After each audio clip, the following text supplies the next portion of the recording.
Hello, welcome to my talk. My name is Joseph Mbele. I teach here at St. Olaf College in Northfield, Minnesota, and I've been here since 1991. Before that, I taught at the University of Dar es Salaam in Tanzania. That's my country. I'm in the English department here, and outside the classroom, I'm very much involved in the community as a cultural consultant. Helping Africans and Americans navigate cultural differences. So today I would like to address one issue, even though briefly. Time flies, but not in Africa. That's the title of my short presentation. Time flies, but not in Africa. I created this title as I was writing this book of mine. Africans and Americans embracing cultural differences. There's a chapter here titled Time Flies, but not in Africa. I like the title. It's humorous, but it has a lot of meaning. And I do urge people to pay attention to that concept. Time flies, but not in Africa. Be very careful if you are an American and you are going to deal with Africans, whether in Africa or here in the USA. The issue of time can cause a lot of frustrations, anger, disappointments, puzzlement, you name it. The African approach to time, how Africans handle time, how they deal with time. And then on the other side, you observe how Americans approach time, how they deal with it.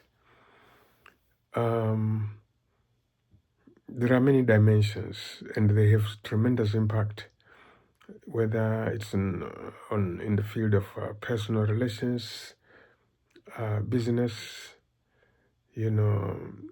work, at the office, whatever. Issues such as being on time,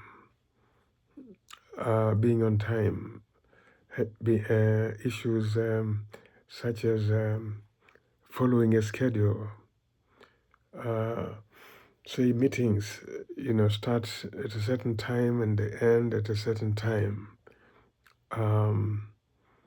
Events start at a certain time and they end at a certain times. Even events like weddings. In America, they do start, as planned, and they end as planned. This doesn't really happen in Africa, with a few exceptions. I mean, classes start on time.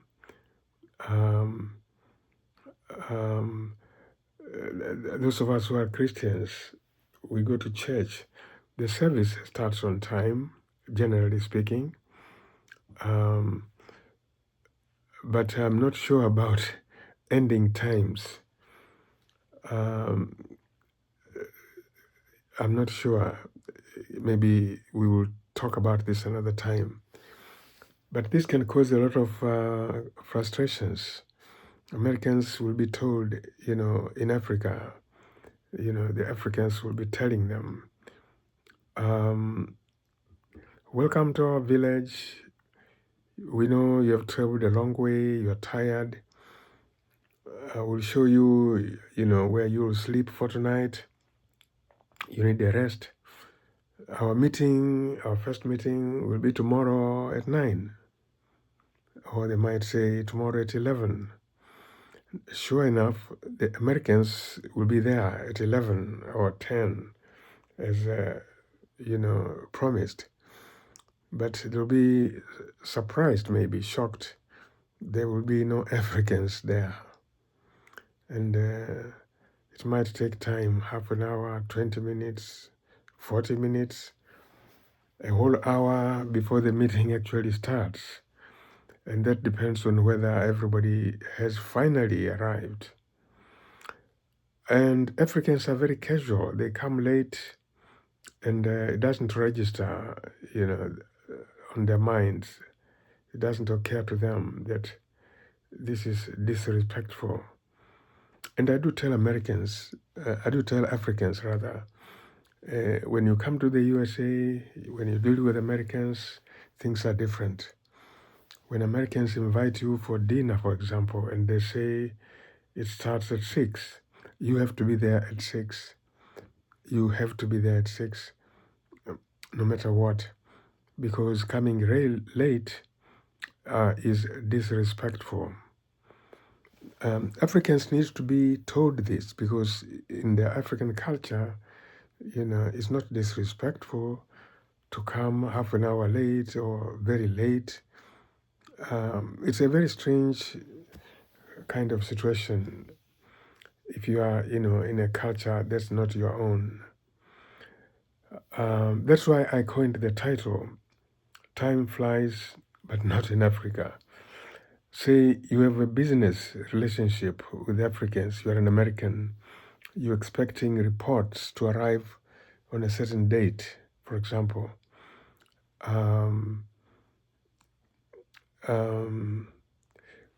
It can be very disappointing. Reports might be delayed and people don't seem to care. But it's just their way of doing things. That casualness is part of the culture. And part of it is that people's lives in Africa are not driven by schedules. And I say all this in my book here. There are other considerations that drive their lives, such as relationships with other people, conversations with other people, visiting other people. These take precedence. These are more important than the whole business of being on time. You'll find, as I always say when I give talks, I do give talks around these topics and other topics. You'll find Africans walk around, they have watches. Yeah, they have watches, and yet they are not on time. They are rarely on time. Americans find it very strange. How come, they have the watches? They could look at their watch and be on time, but Africans wear those watches and they don't allow their watches to dictate their lives. It's a strange situation. And I do want people to pay attention to these types of things that I say, because otherwise they will suffer, if they are just going, say, to Africa, if they are American, and they assume things work the way they work in the American system. And it's the same for Africans. If they come to a USA and they maintain their African habits, it could land them into all kinds of difficult situations. Like I say, not being on time is improper in America. It is disrespectful, and you don't want to create that impression when you are in a foreign country. I don't think we want to create that impression. But being aware of the difference is very, very important, and that's what I'm stressing. We need to learn and be aware. Now, something else. The issue of time is just one of the many issues that involve a culture, that make up a culture.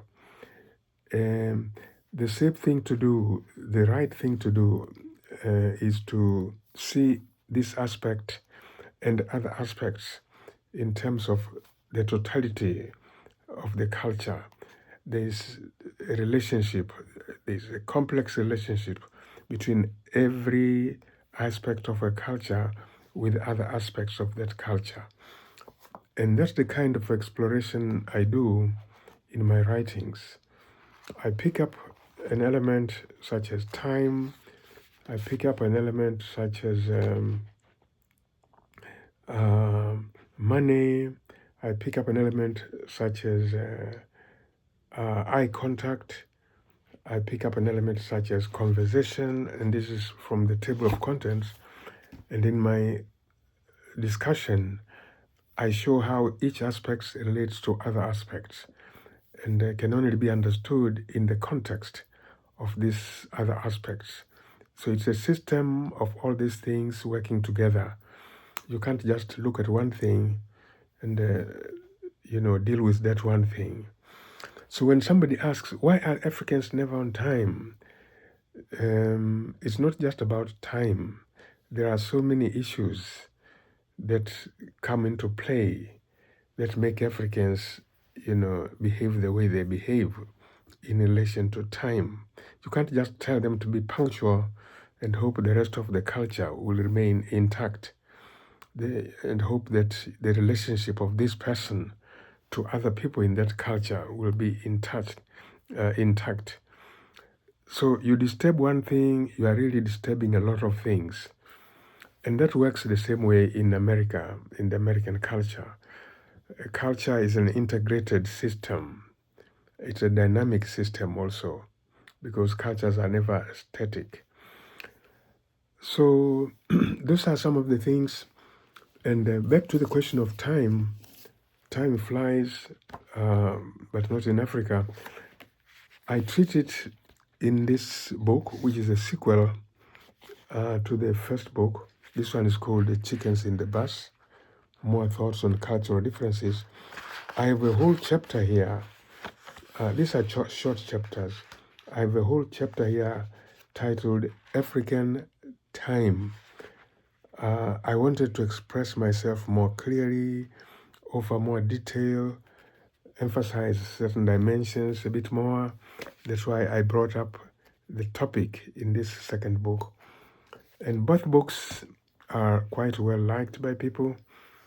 They've been called, an essential resource for intercultural dialogue, things like that. So that's the short talk I wanted to give today. And I want to encourage everybody to really study cultural differences.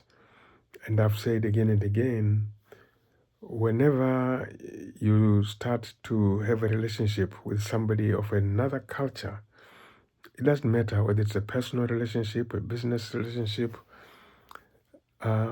you need to really start learning about the culture, your culture and the other person's culture.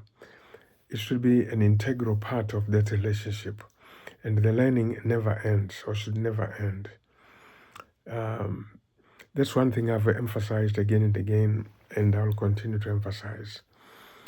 That's it for today. Keep in mind, time flies, but not in Africa. Have a nice day.